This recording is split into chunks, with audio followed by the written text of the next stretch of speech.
আসসালামু আলাইকুম প্রিয় বন্ধুরা, সবাইকে জানাচ্ছি অনেক অনেক শুভেচ্ছা। আশা করছি সবাই ভালো আছেন। প্রিয় বন্ধুরা, চলে আসলাম নতুন আরেকটি রেসিপি নিয়ে আপনাদের মাঝে।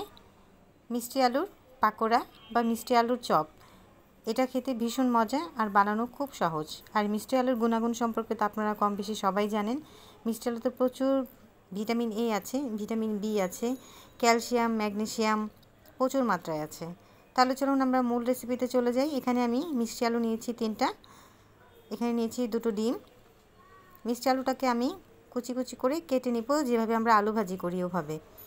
এখন একটা মিক্সিং বল নিয়েছি, এই বলের মধ্যে আমি মিষ্টি আলু, গাজর, আমি গাজরও নিয়েছি কুচি করে কেটে নিয়েছি। মিষ্টি আলুটা আমি এই বলের মধ্যে নিব, সবটুকু আমি নিয়ে নিব।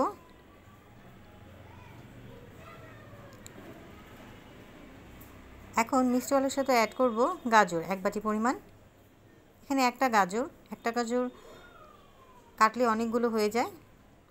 গাজরও প্রচুর পরিমাণ ভিটামিন আছে, আপনারা জানেন, প্রচুর খাদ্য পুষ্টিগুণ আছে। এখানে নিয়েছি পেঁয়াজ কলি,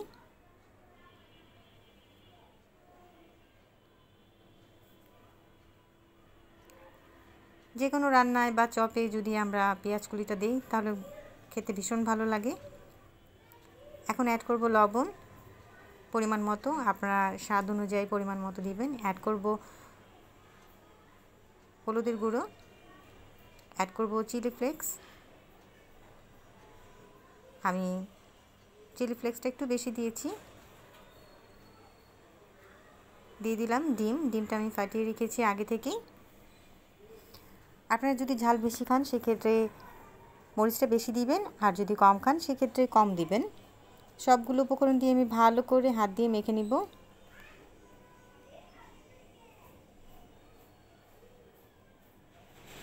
আমি ভালো করে মেখে নিচ্ছি। সবগুলো উপকরণ থেকে পানি বের হয়েছে। এখন আমি অ্যাড করছি ম্যাগি মশলা, বা আপনারা যে কোনো চাট মশলা ব্যবহার করতে পারেন। এখানে চাট মশলা বা ম্যাগি মশলাটা ইউজ করলে এখানে খুব মজা লাগে, চপটা খেতে ভালো লাগে। আর আপনারা যদি মশলা না দিতে চান তাহলেও কোনো সমস্যা নেই, এটা না দিয়েও খেতে পারেন। এখানে অ্যাড করলাম চালের গুঁড়ো, 1 কাপ পরিমাণ চালের গুঁড়ো দিব আমি। অল্প অল্প করে বারবার নেড়েচেড়ে অ্যাড করব। আবারও দিচ্ছি চালের গুঁড়োটা দিয়ে ভালো করে হাত দিয়ে মেখে নিব। সবগুলো মিশ্রণ একসাথে ভালো করে মেখে নিতে হবে, যেন মশলাটা সবগুলো উপকরণের গায়ে প্রবেশ করতে পারে। আমার মাখা হয়ে গেছে। এর মধ্যে আমি চুলায় একটা ফ্রাই প্যান বসিয়েছি, তার মধ্যে দিয়ে দিয়েছি পর্যাপ্ত পরিমাণ তেল। তেলটা গরম হয়ে আসলে আমি তার মধ্যে ছেড়ে দিব এক এক করে পাকোড়াগুলো।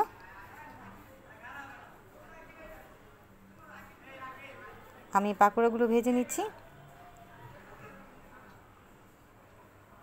আমি সম্পূর্ণ ফ্রাই প্যানে ভরে দিয়ে দিব।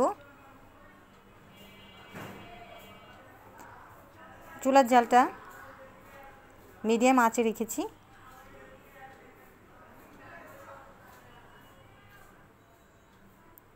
খুব বেশি জালে ভাজা যাবে না, তাহলে পুড়ে যাবে পাকোড়াগুলো।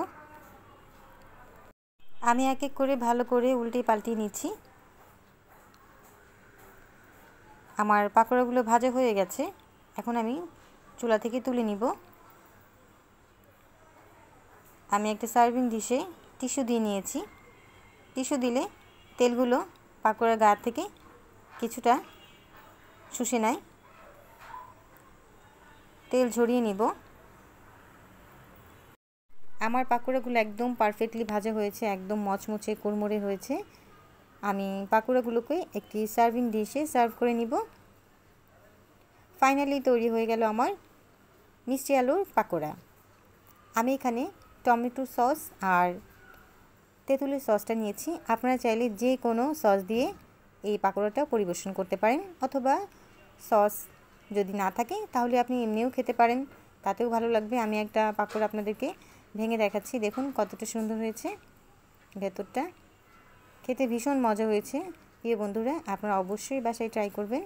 ডিয়ার ভিউয়ার্স, এতক্ষণ আমার সাথে থাকার জন্য আপনাদেরকে অসংখ্য ধন্যবাদ। যারা এর মধ্যে আমার চ্যানেলে সাবস্ক্রাইব করে ফেলেছেন তাদেরকে অসংখ্য ধন্যবাদ। আর যারা সাবস্ক্রাইব করেনি তারা প্লিজ সাবস্ক্রাইব করে আমার পাশে থাকবেন।